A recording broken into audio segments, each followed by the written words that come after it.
His name is Loop. My name is Purl. We're turning yarn to things, making stuff with strings. You are here. We are here too. This is the Loop and Purl podcast. And this is Jimbo. This is Jimbo. Bye, bud. I'm sure you'll see him again. Yes, he's been bugging us all day. Yes, so heads up for this episode. Will probably be very heavy on Jimbo. Maybe his sneezes. He's about to sneeze right now. There you go. No. All right, great. We're going to cut that out later. Right? Oh no. Does he have a hairball? Welcome to the Loop and Purl podcast. This is Louie. I am Louie. But we call him Loop. And I'm Jules. But we call her Purl. Hence the Loop and Purl podcast. That's not true. We don't call each other Loop and Purl. That would be kind of weird. Yeah, only on the show. Yeah. Oh no. And this is Jimbo, but we call him Butthead. We do. His full name is Jiminy Cricket, but we call him Jimbo. Yeah. And he calls us Bye, bud. He'll be back soon. I'm sure. So what do we do on this show? On this show, we talk about yarn and things that we make with yarn. And a cat comes up. We are on episode 9. Almost at double digits. Yeah. And on this podcast, we talk about yarn and things that we make with yarn. Mm-hmm. Jules knits. I do, and I crochet a little bit. Very but this guy is a professional crocheter. I crochet, and I don't knit. I actually have never knit before. Not at all, which is really frustrating for me. Yeah. We'll have to fix that eventually. And for Jimbo. Jimbo does not appreciate it either. Okay, so Jules, I have a question for you. Oh. I have been online looking at just crafts in general, and there's a few things on there that I was like, oh man, I really want to make this. And I was wondering, what do you want to make that's outside of what you've normally made before? What kind of craft have you always wanted to do, but you've just never done it? Never, ever done it. Yeah, never. You've never. It doesn't have to be like a specific craft. It can be like something that you've always wanted to make, but that doesn't have to do. Well, it's not that it necessarily doesn't have to do with knitting, but it's like you're looking for something other than knitting. In my answer. Kinda, or something interesting that you could do with your knitting that you've never done before. Oh, that's a whole different question. Just something that you've always wanted to make. Okay, something I've always wanted to make. Yeah. I've always wanted to do pottery. Cool. We watched a pottery competition. The pottery Throwdown? Great, I think so. Yeah. It's very good. It's on HBO Go or HBO Max or whatever the HBO one is. Same people who do the Great British Bake Off, I think. It's the same producers. Yeah, and then they changed stations. Anyway, not important. Yeah. What's important is it sparked this ceramics interest in me. And I've had it before. You go to those parties in second grade where all the girls make these ceramic cats and you're just painting on cats that are already made, and then you throw them in the kiln and they come out totally different colors than you thought because the dyes are different after you heat them up. They called the one near us was called Fire Your Imagination. Oh, that's actually pretty cute. I don't remember what ours was called, so I guess it wasn't that good of a name. Anyway, so watching that show really sparked that in me. And also we have a buddy here in the Bay Area, Patricia, who makes ceramics and goes and delivers them to our local yarn store, the Royal Bee, and that's how I met Patricia. They're really, really good. Yeah. We actually use her cups for coffee every morning. Yeah. She has a business called Pinecone Ceramics. So if you're interested, go follow her on Instagram. So was that what you would want to make? Yeah, so I would love to make a vase, something that is really, really beautiful, more than it is practical. Yeah. And I would love to try some of the more rare techniques or more dangerous techniques that they do. Like the Raiku or Reiku? Reiku? I think it's Reiku. It's a Japanese technique where you basically throw your item into a open fire. Pretty much like a fire pit. And then when it reaches a very, very, very high temperature, you throw it in paper to burn, or you throw it right into water, which can create all sorts of really cool cracking on the stain that you've done. Every time it's very unique. You can't, it's really, really difficult to get the same. You can't replicate it. You just can't, because the way the flames lick around the painted ceramic piece, it's going to create different heat, which will create different colors. And then depending on what you do after, if you put it in another trash can filled with newspaper scraps, or if you put it in a bucket of water right away, it's going to have a completely different effect. Yeah. And I don't know enough about it. I'm probably messing something up here because this is something I've never tried before. Yeah. But it would be really, really cool. Interest in me. Yeah, sure. Absolutely. I definitely think we should do a ceramics class, or just like some free time in a ceramics place and maybe get some tips from a beginner, because I want to make little goblin shot glasses really bad. Oh, so you want to do like glass work then? No, with ceramics. I want to make little tiny cups that look like little goblins, so you can play Stitch with them. Well, you do have an interest in glass blowing, though. That's true. Yeah, I very much like glass blowing. I think in another universe, I'm really into glass blowing. You are Italian, and the Italians are known for their glass work. So that's true. Maybe in a past life you were, Perhaps. It would be very, very cool. I think it is like just a wonderfully unique art, and very cool. And kind of scary too. Yeah. But my answer to the question is the reason why I bring it up is because I kind of wanted to talk about it. Oh. Well, you had an agenda. I mean, no. It's the thing that's... whatever. It's fine. There's this thing called Book Nooks. Have you heard of a Book Nook? I don't know. Okay. So a Book Nook is basically a little section that you make that goes in your bookshelf. And it looks like a little hallway, or like a little... like a section of... I'll put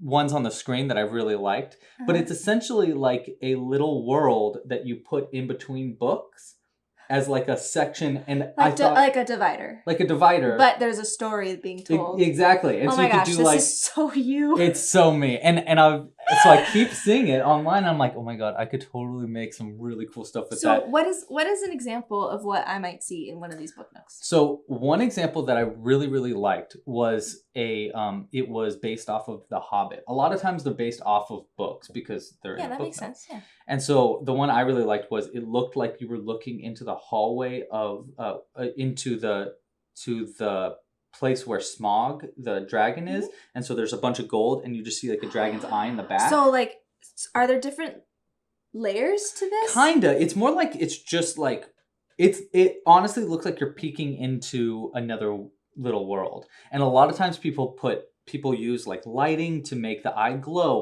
or fog that comes out based on times and stuff like that. It's the coolest thing ever. Well, my answer is like super lame now, because no, that is not the coolest thing ever. But it is very cool.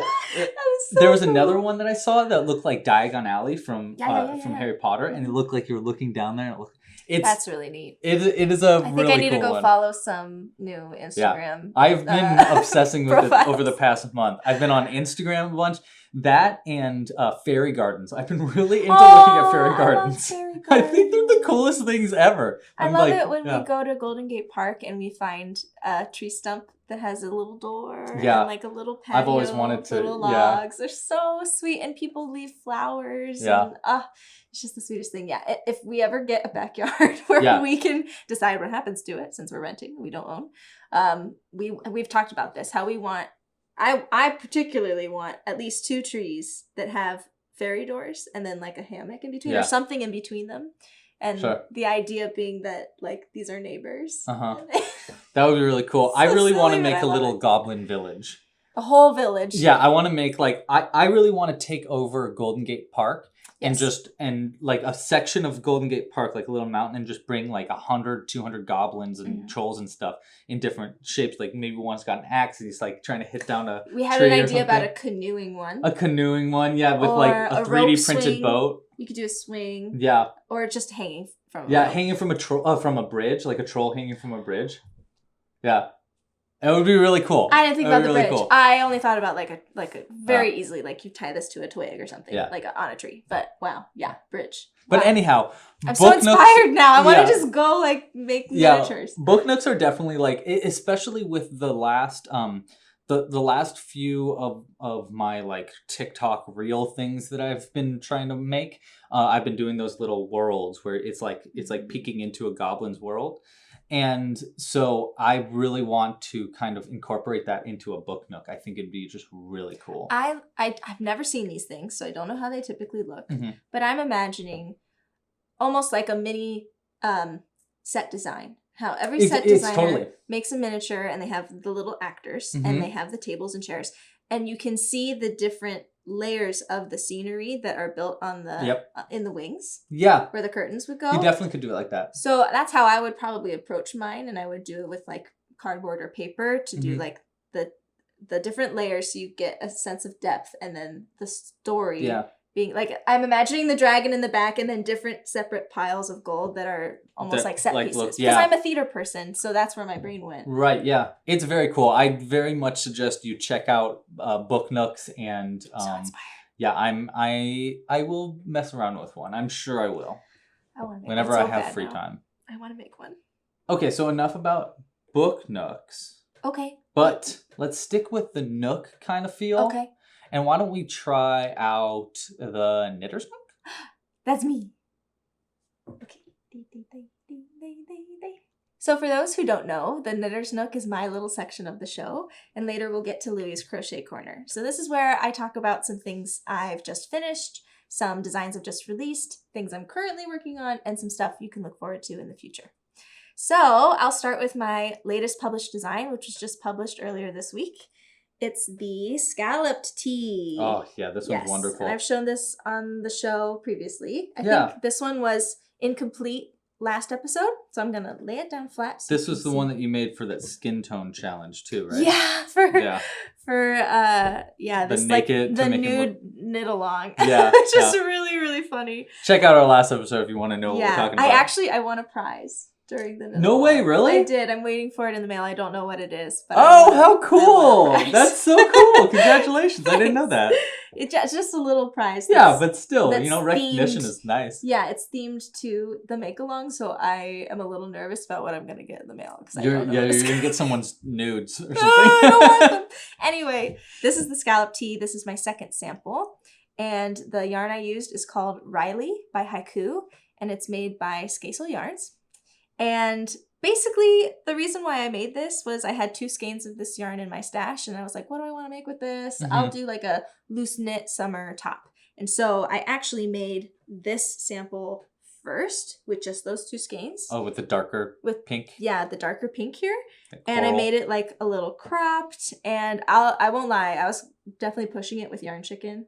So, oh, really? You were playing, yeah. I was playing Yarn Chicken for sure. So I decided to adjust a few things in the pattern. I added some short rows to the back here, which is why you can see that the back is a little bit taller, to make a better fit around the shoulders and the back. And that needed more yarn in the pattern. So this took 3 skeins for size small.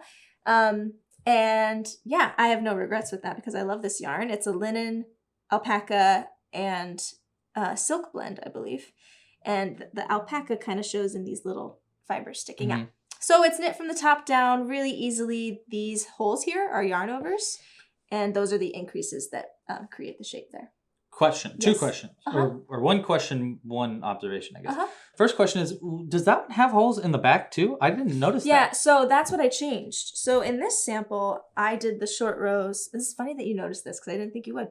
I did the short rows just here. Oh, right. So that's why there's no holes. I see. And it wasn't enough short rows to get the shaping that I really wanted. On the final sample and how the pattern is written, the short rows actually happen back here. And it's a section that goes across like this. You can't even tell. No, I have But no what idea. it does, it lengthens the back. So the back makes it a little bit longer than the It makes it a little longer in the back, so it adds some length at the end, and it adds some height in the back, so it fits around the back, neck, and shoulders better. Cool. Very cool. Anyway, I'm really glad that you noticed that because I did not think you would, and that is something that more advanced knitters would notice. Also on here, the reason why the tee is called the scallop tee is because of these little scallops, which are on the sleeves and are on the bottom. And these are made with short rows, and I made a little video tutorial to help folks with the visualization of this. Oh, yeah. Wait. Yeah. If you haven't yet, go check out her YouTube channel. It's just called Knit by Jules. We'll put links in the description or in the show notes that we always have every episode. And the video is free for anyone to watch on there because I figured this is a fun technique that you could add to pretty much any project to add a different kind of hem so you don't have to do ribbing all the time. Did they call this... What do they call it first? Did they call this kind of thing a scallop? Or did they come from the word for a scallop? Like the No. creature? I think it's the shape. It's the shape of like the shell? Maybe? I don't know the etymology, but it's a terminology used in fashion, like scalloped eggs. Yeah. I'm curious of which comes first. I don't know. I don't know if it was the egg or the chicken here. What I will say is that I figured this out all by myself, the German short rows, and doesn't that feel great? I'm really, really, really proud of it always is so great when you figure something out. Because when I started the original top, I didn't know what I wanted other than the yoke. I knew I wanted the yoke to look like this. I had no idea how the sleeves were going to turn out. And I was in a knitting group with a bunch of local yarn shops and designers, and we were just gabbing, and I was like, hey, I'm experimenting with this design. What can I add that will make it special? Yeah. And folks were like, I guess what I said was, how do I make this special so someone else will want to make it? Because so far, it looks like every other eyelet yoke that I've ever seen. And it's not like fancy lace or anything like that. And they said, well, as long as you do something special on the sleeves and the bottom, it'll be original making. Enough. Yeah. And I thought, well, I've had this idea for scallops on the end of a sweater. I'll just give it a go when I get there. And it worked out. Yeah. It's very cute. I can see this being made and worn by girls of like all ages. Yeah. Too. Yeah. Like I can see like older women wearing this and younger girls wearing a very similar outfit, which is very interesting. I just released the pattern and I already feel the urge to make some child sizes. I was gonna say you should make some for Danielle for sure. Or a little one. That's my niece, my oldest niece. Yeah. That would be really cute. It would be cute. With her little blonde. She's 4.5, and she has the same kind of hair as me. My hair is up right now, but we have wavy blonde hair. Yeah. Oh, that'd be really adorable. It'd be really cute. I think you should do that. So this is the scallop tee. She'll look like a little strawberry. Especially in that color. Yeah. This is the scalloped tee. You can find it for download on Ravelry, Lovecrafts, and Payhip. And that's that. That's that. What else you got? So last time I showed some yarn, 3 colors of yak sock that I said would turn into a sweater for this guy. Right, the really thin, Super, super thin. Oh, wait, no, that was 2 times ago. And then last time... And I said... I showed progress, didn't I? Yeah. Yeah, so here's more progress. Progress has gone even further. I finished the body. It fits really well. And I started a sleeve. We'll hold off on showing you it on me right now until it's done. Yeah. But it is very cool. I accidentally touched the overhead camera, so sorry if it's still shaking. But so this is what it looks like now. This sleeve is started, but not done. That's why there's needles on it. And that's why you hear all that clacking. Yeah. And I finished the bottom, which I'm really, really proud of. This took a long time. I'm not going to lie. Because you had to use like 1 strand or something, right? Yeah. So I'll explain. You start with 2 strands of this color. Then you do 1 strand of this color and this color here. 2 strands of this color together. 1 strand of this color and this color here. 2 strands of blue all the way to the end. Right, so like fades in. So you're holding 2 strands at a time for every stitch. But then when you get to the ribbing, you knit into each of those stitches individually with 1 strand. Yeah, so it's thinner then. Yeah. But it's... And tighter. But it's stretchier. Yeah, because the ribbing is stretchy. Yeah. And the way that the designer, who is Vincent Dells, owner of Yarns by Dells and Designs by Dells, this is a technique I've never seen before, and I think it's super cool. And I don't know if he took it from someone else or came up with it himself, but either way. Regardless, good job. It's really awesome. Job. And we'll do it again on the ends of the sleeves when we get to the ribbing, when they're long enough. They're only about halfway done. And I really want to finish this soon because the deadline's in September, and I have a lot of things I need to do for October. So this is my main project right now. Focus on this for you. I'm very, very excited to wear it to a Christmas party. That's what I'm excited hold it up to you. Look, it's gonna be so cute. like gonna keep me warm for sure too. I know. Right? Yeah. So like we'll have to wear this in colder places. I know. When we go to Colorado. Mm-hmm. We're gonna go to Colorado. I need to also do plaquettes here on the top. So this is not what the finished top is gonna look like. Yeah. What a word. Plaquette. I know. Lots of new techniques on this one. I'm very excited about. Yeah, that's like definitely one of the great parts about doing a test knit for someone is that you're kind of being forced to try something new, and you get to learn a whole bunch of. You learned like 3 new things that you've never done before.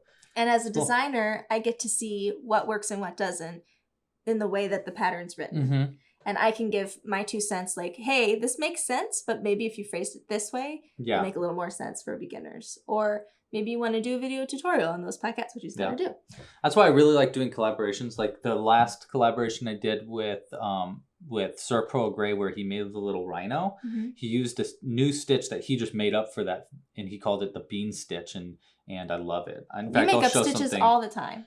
That's true. Yeah, but that's what I love. Yeah. I love trying out other people's patterns and seeing creativity through their No, I'm saying that that's really cool that you're not the only designer that comes up with new things. Totally. Like totally. You know that, but you don't really. Well, especially in amigurumi, I think, because amigurumi is such a new yarn art compared to all the other yarn arts that I think there's a lot more innovation happening really quick because of that. Totally. But I don't mean to take over your knitter's Nook. Do you got anything else? Yes, I'm wearing it. This is the So Very V-neck, which I've showed many times on the show, so I'll be brief. I just wanted to show you what it looks like on someone. And this pattern will be coming out this fall. It's currently being test knit by my test knitters. And the yarn is Speckled Finch yarn, which is a local yarn, our neighbor Nina. And the colors are Seaside and Siren Song. So this is what I'm wearing today, and I love it. It's like you're wearing a little funfetti cake. I like it. I know, a little blue funfetti cake. Yes. Yes. I also have more things. Oh, okay. That's not the last thing. Show us the other things.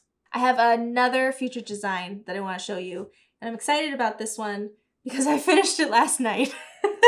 Oh, yes. Very fresh. Very fresh. This is the Color Block Pullover, which is the pullover version of a previous design of mine called the Color Block Cardigan.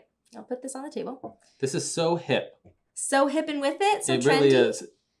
It definitely looks like something that I'd see on TikTok in a good way. Okay. In a very good way. That's a good thing. Yeah, absolutely.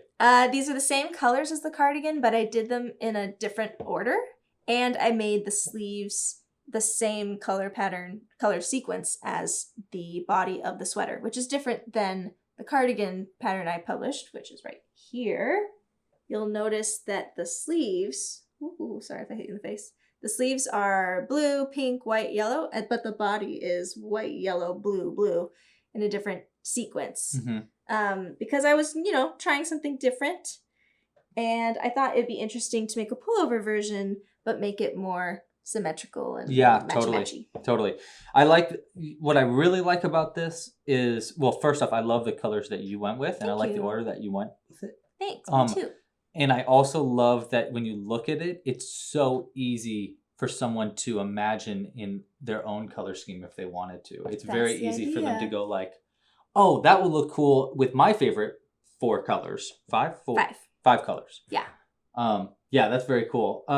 Have you ever used that website Coolers for knitting purposes? Not for knitting purposes, no. But you've shown it to me for website purposes. It might be a cool thing. Well, if you haven't heard of it, there's a website called Coolers, Coolors. Just Google it, and it's a really cool website for just putting colors together, trying out random colors. Yeah, color palettes. I could see it being very useful for if you wanted to recreate her design in colors, in different colors that you wanted. It might be a really cool way to do so. That is a really awesome thought. I will put that link on the listing when I publish this. Say like, hey, customizer. Yeah, that'd be cool. Because the best part about knitting is taking a pattern and making it your own. Absolutely. And this is the type of pattern where that would be very simple. This is a pretty straightforward bottom-up sweater. Nothing fancy going on here, except, I suppose, the puffy sleeves. There's just some decreasing that happens before you do the ribbing. I haven't blocked this yet, so that's why it's a little wrinkly. But I'm hoping when I block it, this will balloon up even more. It definitely will. These are also 3/4 sleeves, which is different than the cardigan pattern, which are full sleeves. Right. So 3/4 length, like this sweater that I'm wearing here.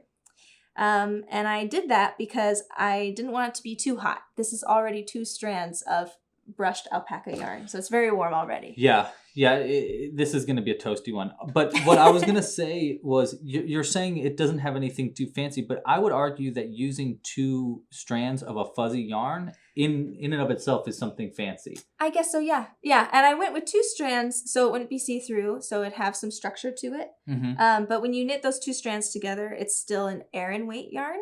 If I were to knit it 1 strand, it would still be an Aran weight gauge, but it would feel a lot lighter and it would be sheer. But I didn't really want that. I wanted more structure, more warmth.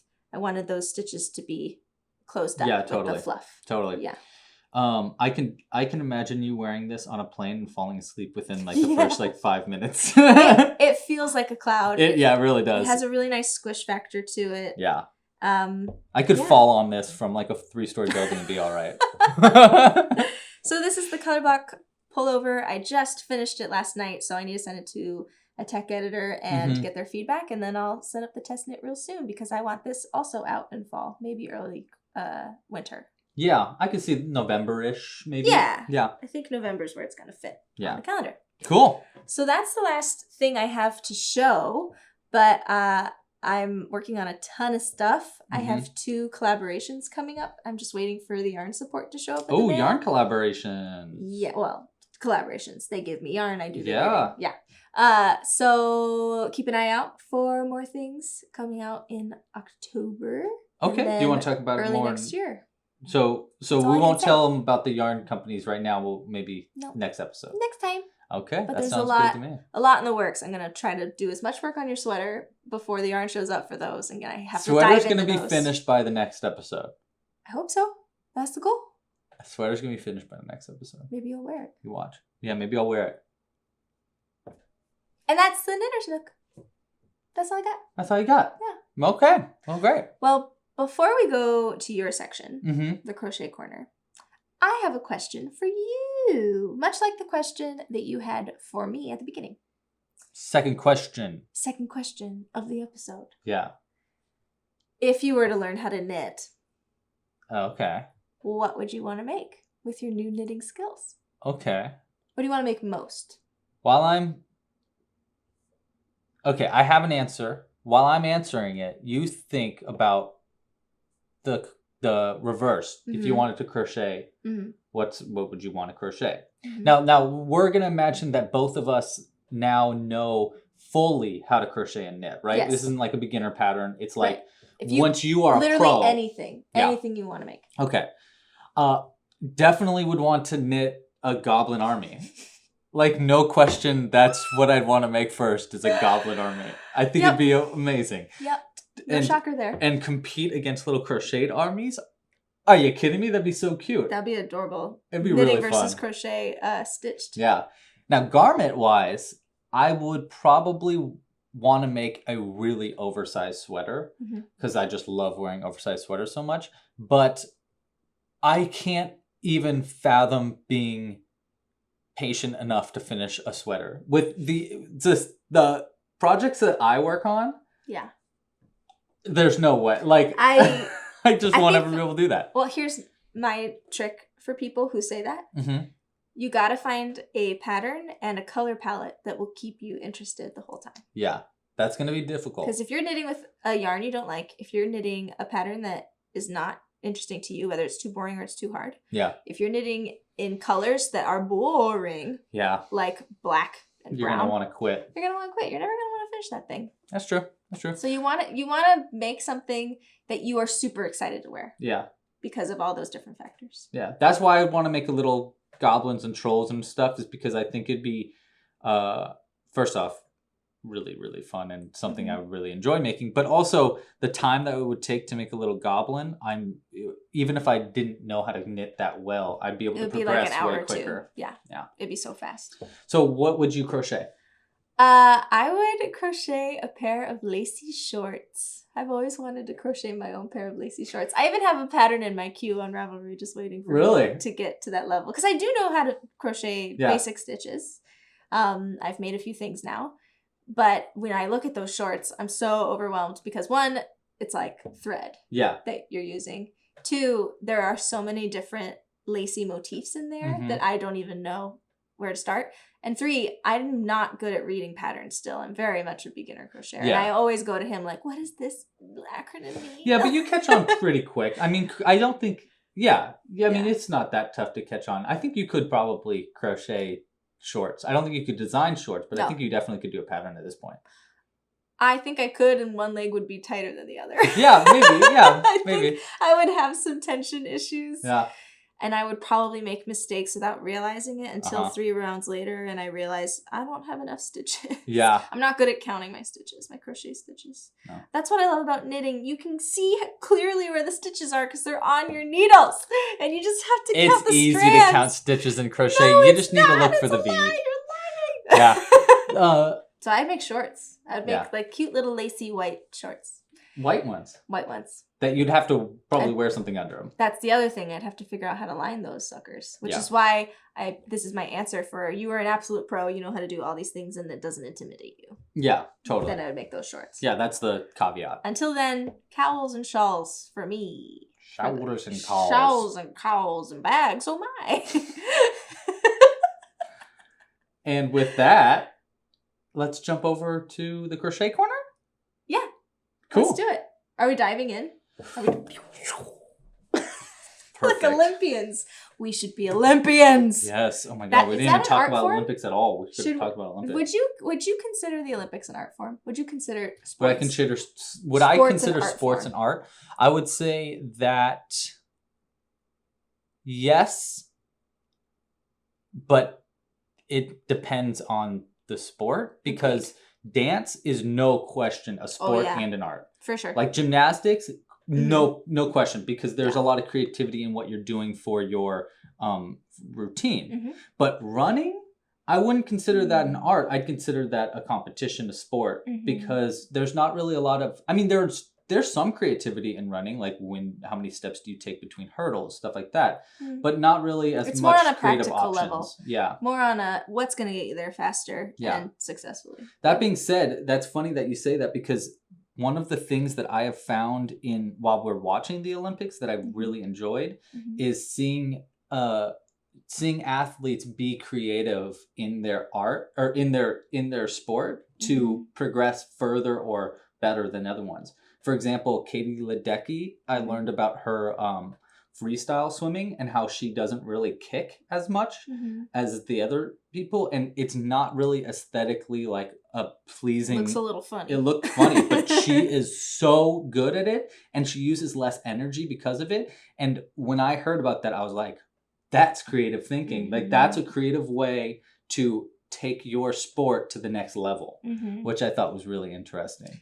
I agree with you. I also noticed those moments pretty obviously in gymnastics when something goes wrong in a routine instead of, I gotta keep up the routine as written. They drop whatever they need in the moment and pick up on something that they feel confident in so they can get back in the flow, forget about whatever mess up just happened and keep going. Yeah. Because it might lower their difficulty score, but their execution will be higher when they're done. And in that moment, they're improvising, which I find fascinating. Yeah, especially under the pressure of being on in the Olympics. And you've done this routine thousands of times, but because you're so nervous, naturally things are going to probably go wrong.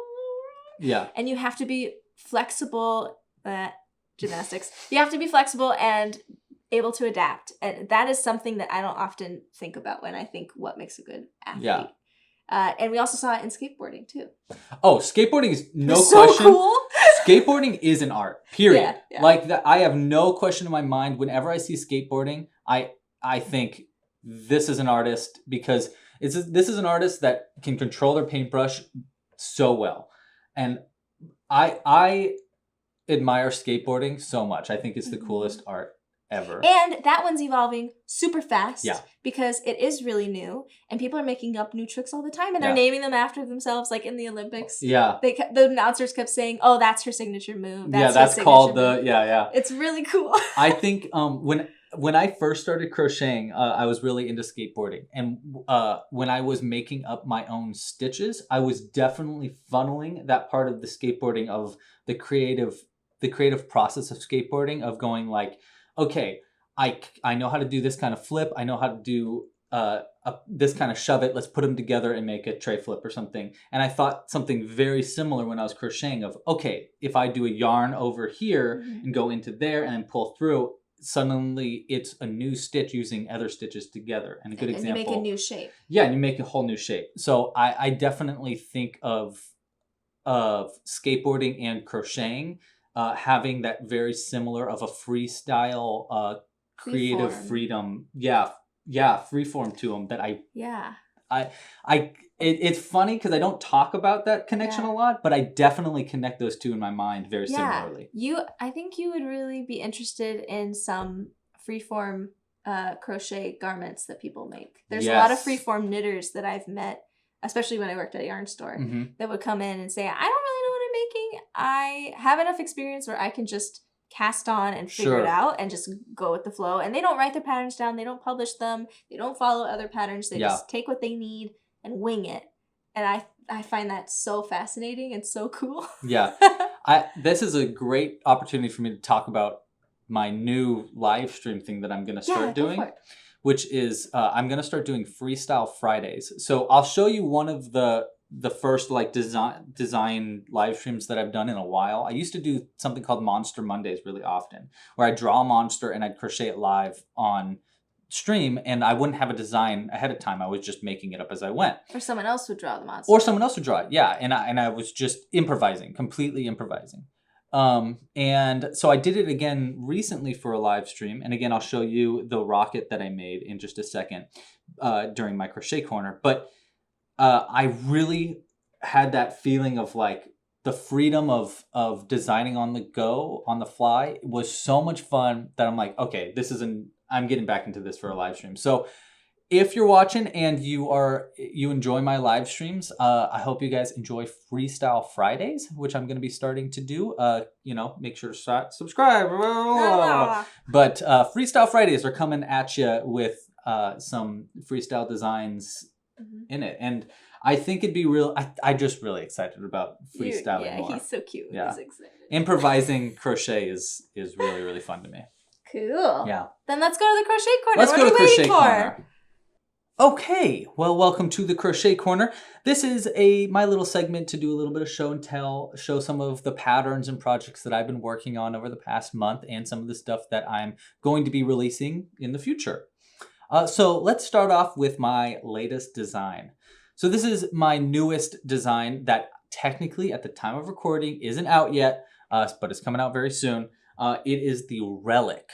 So there's a little bit of explanation that needs to go into this before you really understand what it is.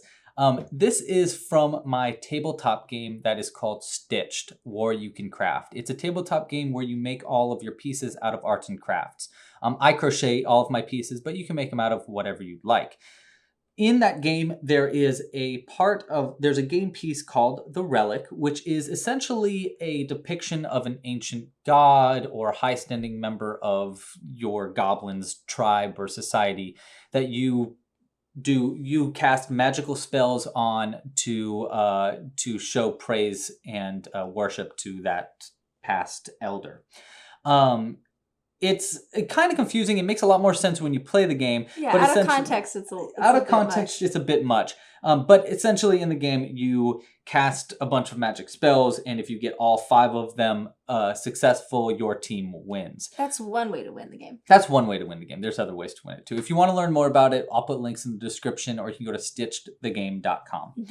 But in the game, this is the Relic. This has gone through a few different kinds of designs throughout my past couple of years of working on the game. But I'm really happy with this last design for, I guess, a lot of different reasons. Can I say why I'm happy with it? Sure, yeah. it's the double-sided faces. Yeah, that's the newest I love addition that. to it. If you can't tell, it has heavy inspirations to tiki culture. If you don't know about tiki culture, well, I'm sure you know what a tiki mask is. But tiki culture is from the 1930s from Southern California, but it is inspired by Polynesian and Pacific Island culture. I was an anthropology major in high school or in college. So in high school and college. So I've always been really inspired by other cultures other than my own. And monkeys. He loves monkeys. I do love monkeys. And coming from Southern California, tiki culture, it still emanates. So I'm sure I've pulled inspiration from that as well. But it's really interesting to learn about the history of tiki culture and the past of it and just everything about it. I will provide links to more information about tiki culture that you should check out, especially when you are going about making your relic, if you would like to design one yourself. And it also has some inspiration from Native American totems, which are depictions of spirits or high-standing clan members in Native American culture. Well, it's not only Native American; it's really just Aboriginal culture in general. Mm-hmm. So there's some in Australia, some in New Zealand, some in Africa, Inuit culture. North American Inuits are really the main place where you see totems from. But yeah, I think totems and tikis in general, while they are very different things, have a similar kind of aesthetic to me that I really admire, and I admire what they symbolize and what they're about a lot. So I definitely used some of that in this design for inspiration, which personally I really am into, and I just think it's a really good opportunity to learn about other things as well. You taught me quite a bit the other night talking about this with me. I didn't realize that totems weren't just depictions of deities. I just assumed that that's what that was all about. But you mentioned how over time with spoken word stories, stories become more grandiose. They change quickly. So stories about past elders can turn into legends, can turn those elders into deities. Yeah, in a way. Right, because a lot of Native American cultures are based on vocal traditions. They're not really written down a lot. So when these totems were created, they meant something different than what they meant, they mean now. And I find that fascinating because in theater and in storytelling, that we talk about that a lot. Yeah, we talk about how stories change over time, and it depends on who's telling the story. Also, what people focus on. Also, we shouldn't like bottle it into one thing because totems are from so many different places. They mean so many different things to so many different cultures. So it's not just one thing that we should say this is what totems mean. But I highly suggest you learn more about totems and tikis in general. I think they're fascinating. I just think you should check them out. But back to this design. What I really tried to do in this design is allow for a lot of creative freedom in your design of the relic. So it's made in various different facial features. There's eyes, there's noses. Eyes. How many eyes? There's a few different kinds of eyes. There's a few different kinds of nose. There's different mouths. You can do open mouth, closed mouth, teeth, and tongues. And you can put them into different shapes. I think it'd be fun to do a little Cyclops version maybe. But yeah, that's something that I really wanted to do in this was to allow a lot of creative freedom in what you would have as your relic for the game. Could I make one that looks like an animal? Absolutely. Like an eagle and you have like a beak nose coming out, or an owl? Yeah, no question. The big part of the relic in Stitched is that it is it doesn't have to be one thing. All that you really need is 5 places for you to place gems for the game, which are these 5 things. So it doesn't have to even look like this at all. You can make it whatever you want. It doesn't need to be crocheted. You can have it be just like a candle and you shove the gems in the top of the candle if you wanted. The point being, it's just that when you think about it in the game, you should think about it as something that your the tribe of goblins that you are controlling for some reason admire this relic as a thing of the past. Yeah, special object with somewhat supernatural themes to it. Yeah. It's really interesting. I really think that Stitched is really cool. I'm working on something coming out soon, and I know I said this last episode that I'm going to talk about it more next episode, and I guess I will. I'm working on a Kickstarter for a book for Stitched, where I'm going to take everything that went into it and put it together into one nice little book and a new way to play the game where you don't necessarily need to crochet it, but I'll have pop-out pieces as well with new characters, new designs, new items to play with. There's a lot going into it. I really wanted to come out with the Kickstarter now, but that's just not going to happen. It's a lot of work. Yeah, we're pushing it back a little bit. I will announce more about that in the future. Make sure to keep a lookout for that. It's a very cool project, a very cool book that I'm making. I'm very, very excited about it. So it's not just a rule book, and it's not just a pattern book. Yeah. It's like all the above. Yeah, it's going to be and a lot. More. Yeah, there's going to be a lot of different options for you to play Stitched. You can either purchase the book to make your own set out of whatever you'd like. You could purchase the book in a crochet kit to make your own, and it'll come with a box with all the materials that you need. You could purchase a pop-out version of the game, and that way you could just color in your characters, or you could buy it where it's already colored in. But a big part about Stitched is a sense of creative freedom where you can make your pieces however you'd like to and to inspire more creativity. I think it's really cool. I think you'd really like it. If you like tabletop games or board games in general, I suggest you check it out. All the rules are currently out on stitchedthegame.com, but there are going to be future rules and changes with the new book coming out. But it's a great way for you to get a sense of what I'm talking about and why I'm so excited about it. Yeah. So that is the first design. I know there was a lot that went into that, just one explanation of this one design. But as you can tell, I'm really excited about it. The next thing I'd like to talk about is my latest selfish crochet. And now I wouldn't really call this a selfish crochet as much as I would call it just a freeform design. And this is from the recent live stream that I was talking about, where I did a freeform. I drew 4 pictures of rockets, and then I had people on the live stream choose which rocket I will crochet during that live stream. And they chose this one that's, I'll put a picture of what the drawing was on screen. Very pointy picture. Very pointy picture. And here is the finished design.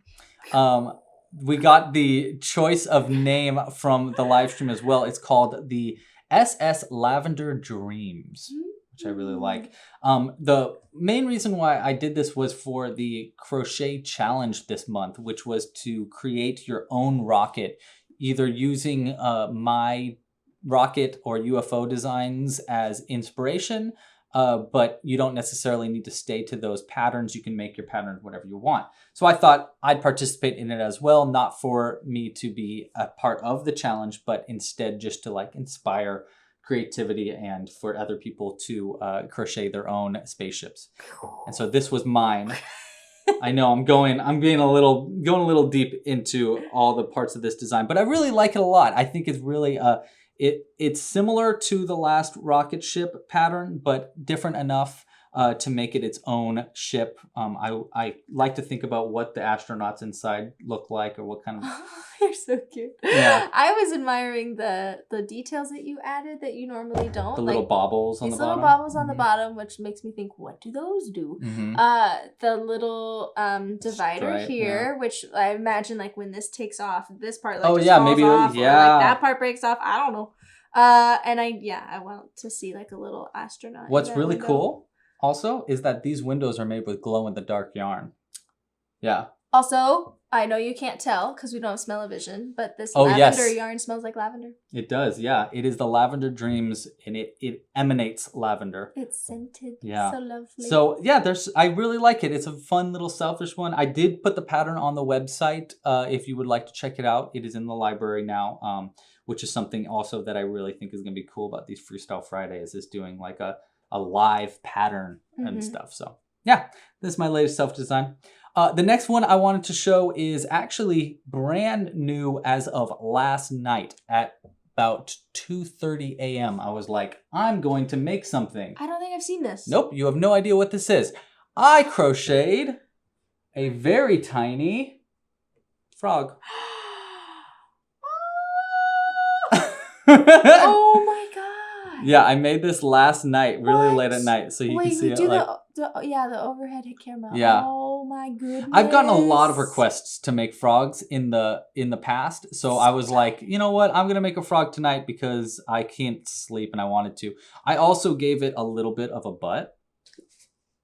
I wasn't sure. Yeah. I was like, did he do a butt? I did. I gave it a butt. I didn't want to say it. And it's got like the simplest little face. What I like about it is it's all in one piece. So, there's no sewing at all. These are baubles that you create as you go. This took me about 15 minutes maybe to make. That's a record. Yeah, it was a quick one. And the design, like this is first try of design. I'm pretty happy with it. I do want to make some changes on What's location going on of the with the bauble. mouth? It's supposed to be like a little V, like little smile. I just kind of made something quick just to make it.